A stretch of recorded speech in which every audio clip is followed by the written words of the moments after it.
لا إله إلا الله محمد رسول الله لا إله إلا الله محمد رسول الله لا إله إلا الله محمد الحمد لله رب العالمين الصلاة والسلام على سيد الأنبياء والمرسلين۔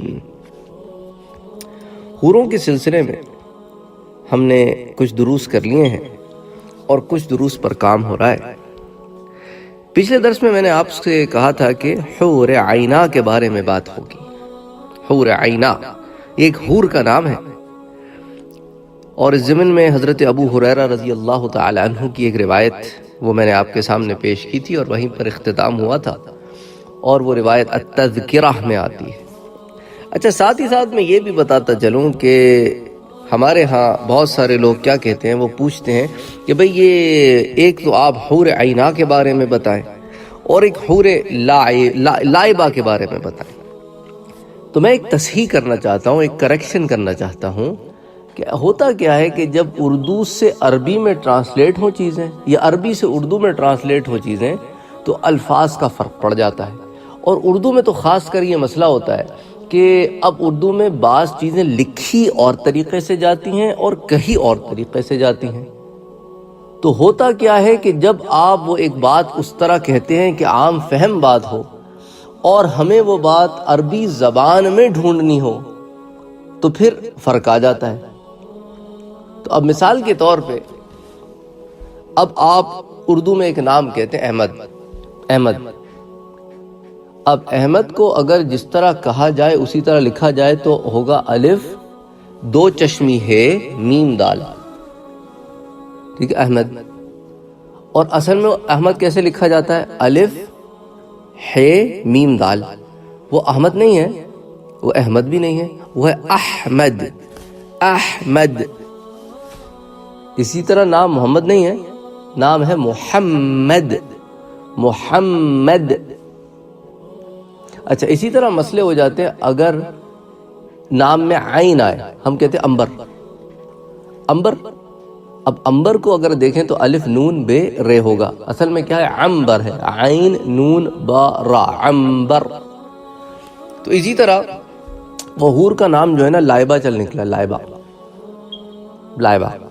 وہ لائبہ نہیں ہے۔ لائبہ کی سپیلنگ کیا ہوں گے؟ لام الف حمزہ بے ہے، لائبہ۔ یہ ہے ہی نہیں، لائبہ تو کوئی نام ہی نہیں ہے۔ عربی میں کیا نام ہے وہ میں آپ کے ساتھ شیئر کرتا ہوں۔ آج کے درس میں اس پہ بات نہیں ہوگی، آج کے درس میں عینہ پہ بات ہوگی، اگلے درس میں اس پہ بات ہوگی۔ اصل میں نام ہے لعبہ۔ لام ہے، عین ہے، بے ہے، اور آگے تا مربوطہ ہے۔ تا مربوطہ ویسے لکھا جاتا ہے جیسے اللہ میں ہا لکھتے ہیں نا آپ، ویسے ہی تا بھی لکھا جاتا ہے کہ جو ختم تو ہا کی ساؤنڈ پہ ہوتا ہے، لکھا تا جاتا ہے۔ تو نام کیا ہے؟ لعبہ۔ تو تصحیح کر لیں، وہ لائبہ نہیں ہے، وہ لعبہ ہے۔ اب ہو سکتا ہے وہ لاعبہ سے لعبہ سے لاعبہ ہوا اور لاعبہ سے وہ اردو میں لائبہ ہو گیا، لائبہ، ٹھیک ہے۔ تو وہ لعبہ۔ اچھا، عربی زبان میں لعبہ کہتے ہیں ڈال کو، کھیلنے کی گڑیا ہوتی ہے نا، تو وہ گڑیا جیسی ہوگی۔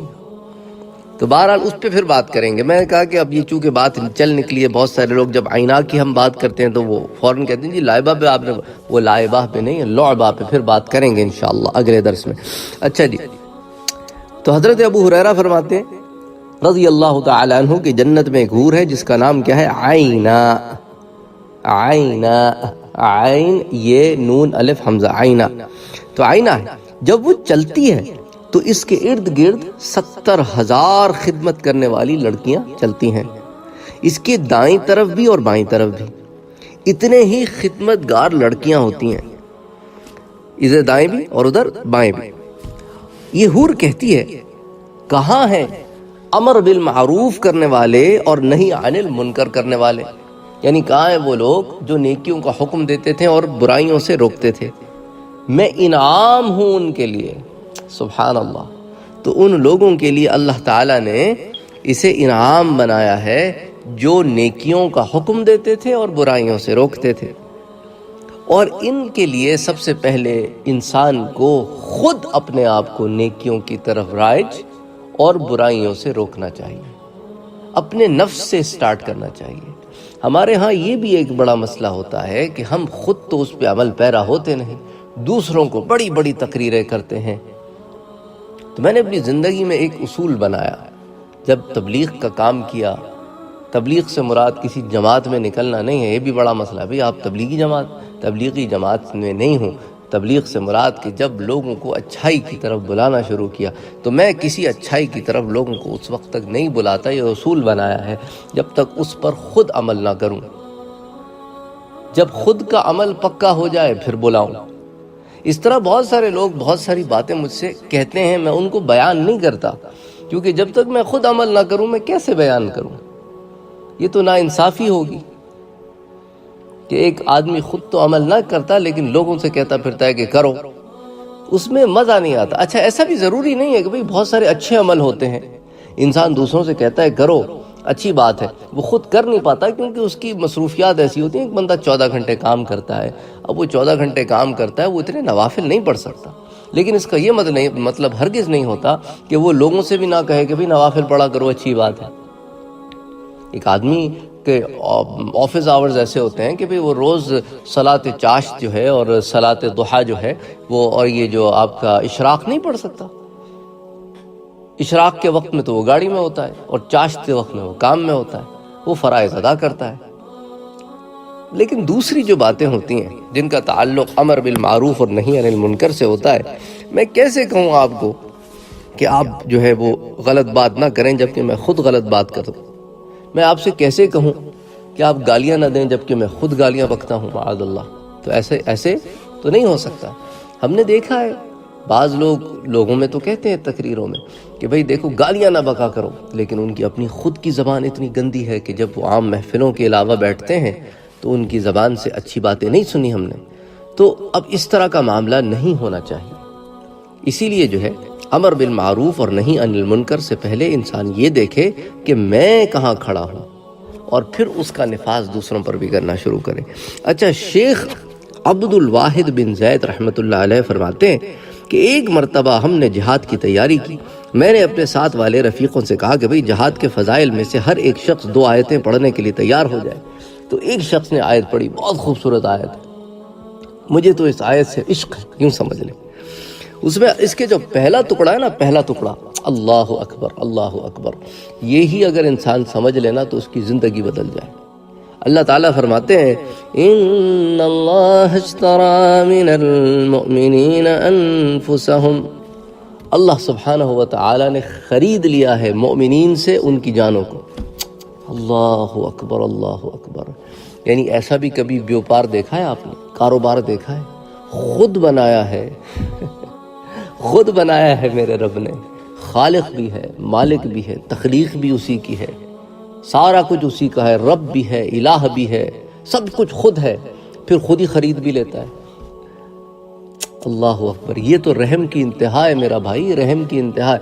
ان اللہ اشترى من المؤمنین انفسهم، ان کے نفسوں کو، مومنین کے نفسوں کو میرے رب نے خرید لیا ہے، اور ساتھ ساتھ کیا خریدا ہے؟ وَأَمْوَالُهُمْ، ان کے اموال کو بھی خرید لیا ہے۔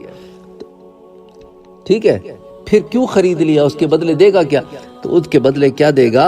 لَهُمُ الْجَنَّةِ، اس کے بدلے انہیں جنت دے گا۔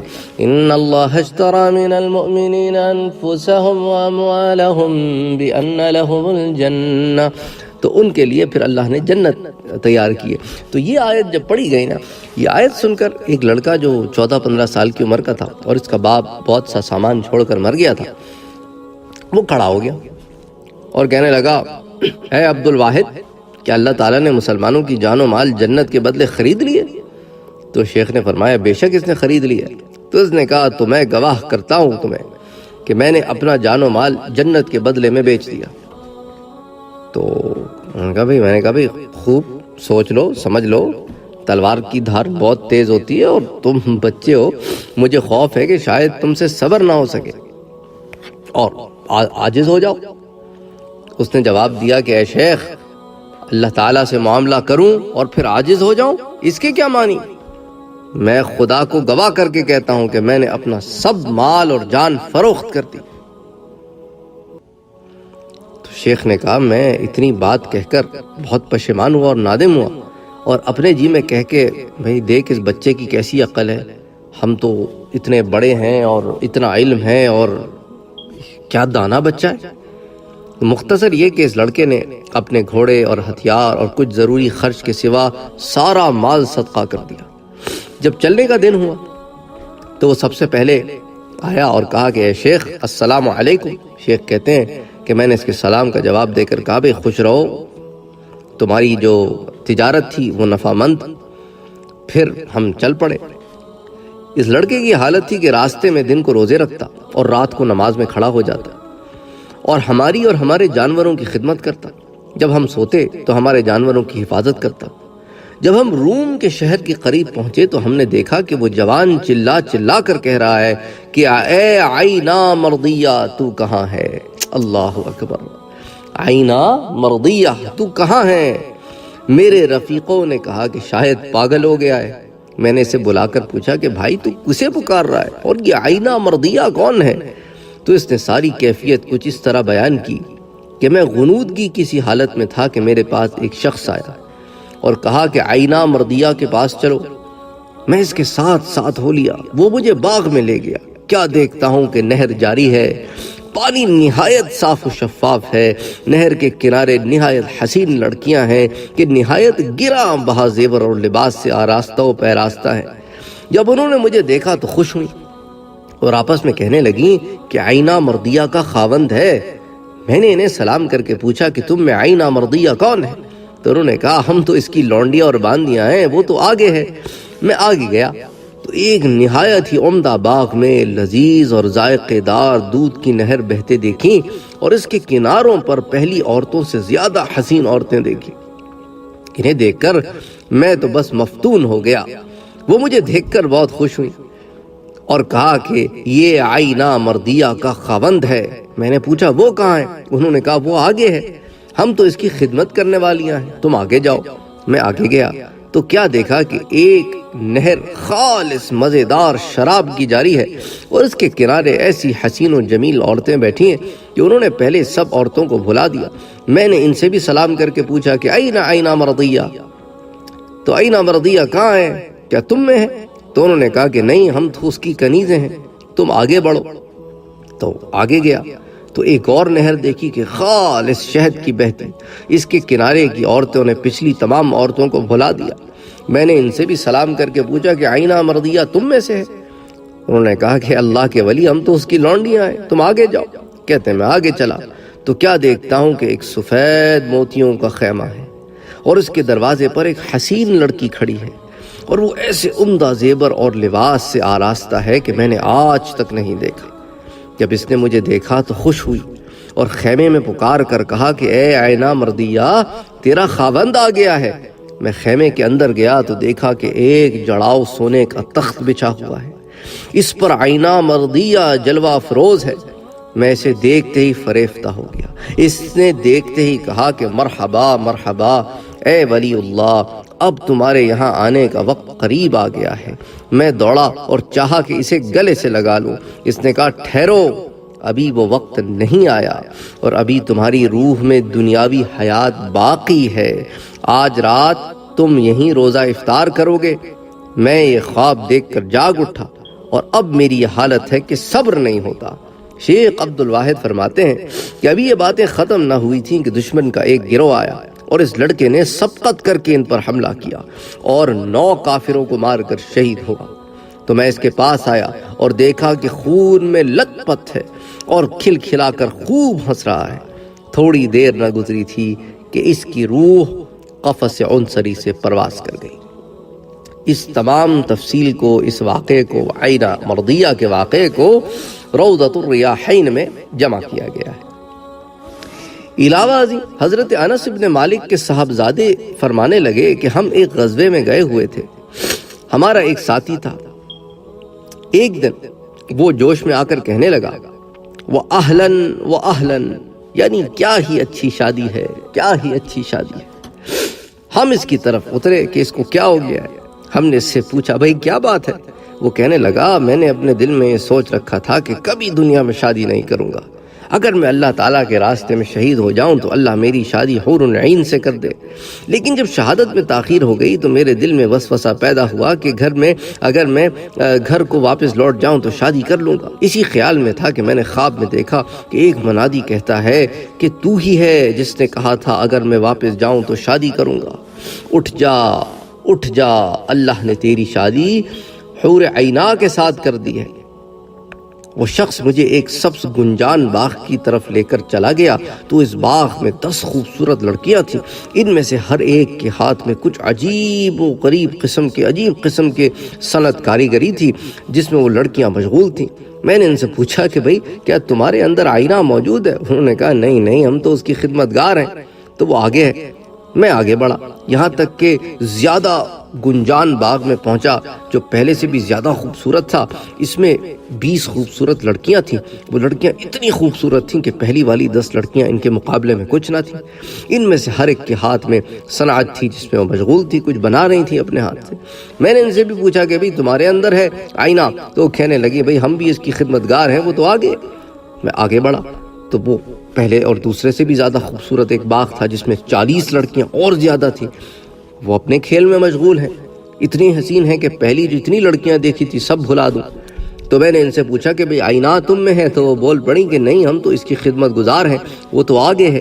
تو میں اور آگے چلا تو اچانک میری نگاہ یاقوت کے ایک کھوکھلے محل پر پڑی جس میں ایک تخت بچھا ہوا تھا، یعنی کھوکھلے سے مراد کہ اندر سے ہالو تھا، باہر سے یاقوت کا تھا۔ تو اندر داخل ہو گیا تو وہاں پر دیکھا کہ تخت بچھا ہوا ہے، اس پر ایک حسین و جمیل عورت ٹیک لگائے بیٹھی ہے۔ میں نے اس سے پوچھا ارے تو آئینہ ہے؟ تو وہ کہنے لگی ہاں انا آئینہ، میں ہی آئینہ ہوں، مرحباً تیرا آنا تجھے مبارک ہو۔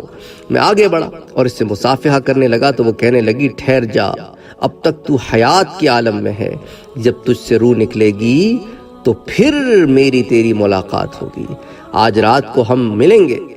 اس صاحب کے خواب دیکھنے کے کچھ دیر کے بعد لڑائی گرم ہو گئی اور پھر شام ہونے سے پہلے وہ شہید ہو گیا۔ اس واقعے کو امام سیوطی نے الدر المنثور کی صفحہ نمبر 152 جلد نمبر 5 صفحہ 152 پر نقل کیا ہے۔ تو بہرحال حور عینا اور اس سے متعلق کچھ واقعات اور اس کے حسن جمال کے متعلق جو کچھ خواب تھے وہ آج میں نے آپ کے سامنے رکھے ہیں۔ انشاءاللہ تعالی پھر اگلے درس میں حور مزید کے بارے میں بات ہوگی، پھر اس کے بعد انشاءاللہ تعالی اور ٹاپکس پر بات ہوگی۔ تو پھر وہ مقام آئے گا جہاں انف انفارمیشن دینے کے بعد پھر ہم لعبہ کے بارے میں بھی بات کریں گے۔ وما علینا الا البلاغ۔